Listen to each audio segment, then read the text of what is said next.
नमस्कार मंडळी, स्वागत आहे तुमचं रेश्माज किचन या आपल्या यूट्यूब चॅनलमध्ये। आजची रेसिपी उन्हाळा स्पेशल रेसिपीमधली 3ऱ्या क्रमांकाची रेसिपी आहे। उन्हाळा सुरू झाला की फारसं चपाती भाजी खायला मुलं नको म्हणतात। त्यात आता मुलांना सुट्ट्याही आहेत, म्हणून त्यांच्यासाठी अशी मस्त चटपटीत अशी भेळ बनवली होती मी। त्याचीच रेसिपी आज मी तुमच्याशी शेअर करत आहे। ही भेळ खायला जितकी रुचकर आणि चविष्ट आहे, बनवायला तितकीच सोपी आणि पटकन होणारी आहे। एक मिनिमम 5 मिनिटात पटकन होणारी रेसिपी आहे। चला तर मग फार वेळ न घालवता रेसिपीला सुरुवात करूयात। रेसिपीचा पहिला इन्ग्रेडियंट्स आहे चिरमुरे। 3 लोकांना पुरतील इतके चिरमुरे मी इथं पातेल्यामध्ये घेतलेले आहेत। हे चिरमुरे मी मार्केटमधून आणल्यानंतर स्वच्छ चाळून पिशवीत बांधून ठेवले होते। असं केल्यामुळे चिरमुरे मऊ पडत नाहीत आणि जेव्हा केव्हा आपल्याला भेळ बनवायची आहे तेव्हा चिरमुरे निवडावेही लागत नाहीत। भेळीसाठीची पुढची प्रोसेस पाहूयात।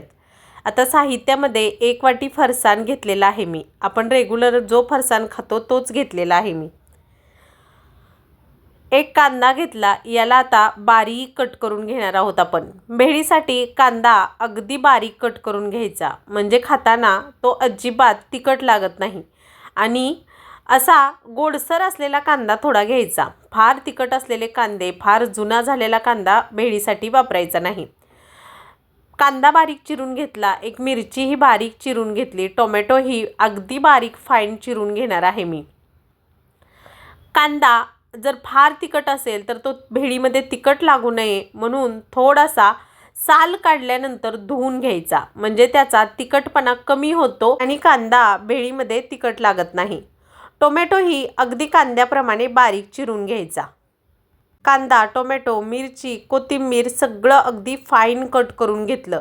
काकडीची साल काढून काकडी ही चांगली बारीक चिरून घ्यायची। काकडी ऑप्शनल आहे, आवडत असेल तर घालू शकता, नसेल आवडत तर नाही घातली तरीही चालेल, परंतु मी म्हणेन उन्हाळा आहे, काकडी आवर्जून घाला। आता या मुरमुऱ्यामध्ये पहिल्यांदा फरसाण घालून घेतलं, नंतर आपण कट करून घेतलेल्या सगळा कांदा, मिरची, टोमॅटो, काकडी, कोथिंबीर सगळं यामध्ये घालून घ्यायचं। एकवर सगळं घालून घ्यायचं। याच्या व्यतिरिक्त अजून तुम्हाला काय घालायचं असेल तर घालू शकता, म्हणजे बीटरूटचे तुकडे, कॅप्सिकम थोडीशी, असं जर हवं असेल तर घालू शकता, परंतु माझ्या मुली खाणार होत्या म्हणून मी एवढंच घातलेलं आहे। हे सगळं घातल्यानंतर वरून घालायचं अर्ध लिंबू। लिंबू घालायला अजिबात विसरायचं नाही। लिंबू हा इन्ग्रेडियंट्स या भेळीचा एक हिरो इन्ग्रेडियंट्स आहे, यामुळे अतिशय रुचकर अशी भेळ तयार होते। लिंबू घातल्यानंतर थोडंसं मीठही वरून घालायचं। चिरमुऱ्यांना मीठ असतं, परंतु या भाज्यांना मीठ लागावं म्हणून थोडंसं घालायचं आहे। लाल तिखट अगदी किंचित घातलेलं आहे। 1 मिरची ही मी तिखटासाठी कट करून घातली होती म्हणून। तुम्हाला जर लाल तिखट नको असेल तर स्किप केलं तरीही चालेल, किंवा तिखट अजून जास्त हवं असेल तर लाल तिखटाचं प्रमाण वाढवूही शकता। चाट मसाला थोडासा घालून घेतला। आता भातवाडीच्या साहाय्याने आपण ही भेळ सगळी मिक्स करून घेणार आहोत। थोडंसं मीठ घातलं। मीठ अगदी थोडंसं घालायचं, कारण चिरमुऱ्यामध्ये मीठ बनवताना टाकलेलं असतं, विकतचे चिरमुरे असतात, त्यामुळे ही टिप नक्की लक्षात ठेवा। फार जास्तीचं मीठ घातलं तर फरसाणचं, चिरमुऱ्याचं आणि आपण घातलेलं मीठ खूप जास्त होईल आणि भेळ खारट होईल, त्यामुळे अगदी प्रमाणात असं हे मीठ घालायचं आहे। सगळं भातवाडीच्या साहाय्याने मिक्स करून घ्यायचं। भातवाडीच्या साहाय्याने का म्हणते, कारण भातवाडीने अतिशय उत्कृष्ट पद्धतीने भेळ मिक्स होते। सगळी भेळ अगदी व्यवस्थित या भातवाडीच्या साहाय्याने मिक्स करून घेतली मी। त्यावरती वहीचा पेपर घातला। कॉलेजच्या बाहेर किंवा मुलांच्या शाळेच्या बाहेर जशी भेटते तशीच आज भेळ खायची ठरवली होती आम्ही, त्यामुळे असं कागदावरती आज भेळ सर्व केलेली आहे मी। किती मस्त आणि रुचकर भेळ झालेली आहे, पाहू शकता। हे पहा, मोकळीही झालेली आहे, सुकी भेळ आहे, त्यामुळे अगदी जास्त अशी ओलसर मी बनवलेली नाही आहे। जर तुम्हाला याच पद्धतीने ओली भेळ बनवायची असेल तर यामध्ये चिंच गुळाचं पाणी ॲड करायचं, झाली ओली भेळ तयार। अतिशय उत्कृष्ट आणि टेस्टी अशी सुकी भेळ तयार आहे। या सर्वांनी खायला आणि या उन्हाळ्यात जेवण जात नसेल तर ही सुकी भेळ नक्की करून पहा.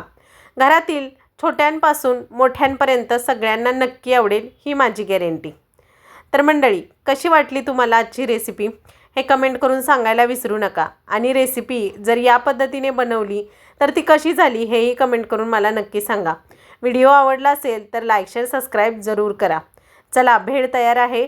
मस्त अशी भेळ, वरून लिंबूची फोड, कोणाला हवी असेल तर घेतील, नसेल तर नाही. वरून थोडं फरसाण घालायला अजिबात विसरायचं नाही, कारण भेळीत कितीही फरसाण घातलं तरी वरून घातलेलं फरसाण दिसायलाही छान दिसतं आणि खाताना अगदी कुरकुरीत लागतं. त्यामुळे वरून थोडं फरसाण आवर्जून घालायचं. फरसाण घातलं, लिंबूची एक फोड ठेवली, तयार आहे आजची रेसिपी. भेटूयात नवीन व्हिडिओमध्ये एका नवीन रेसिपीसोबत. तोपर्यंत स्वस्त खा आणि मस्त रहा. चॅनलला अजून सबस्क्राईब नसेल केलं तर ते मात्र नक्की जाता जाता करून जा. लाईक शेअर सबस्क्राईब जरूर करा. बाय. स्वस्त खा आणि मस्त रहा आणि भेळ नक्की करून पहा. बाय.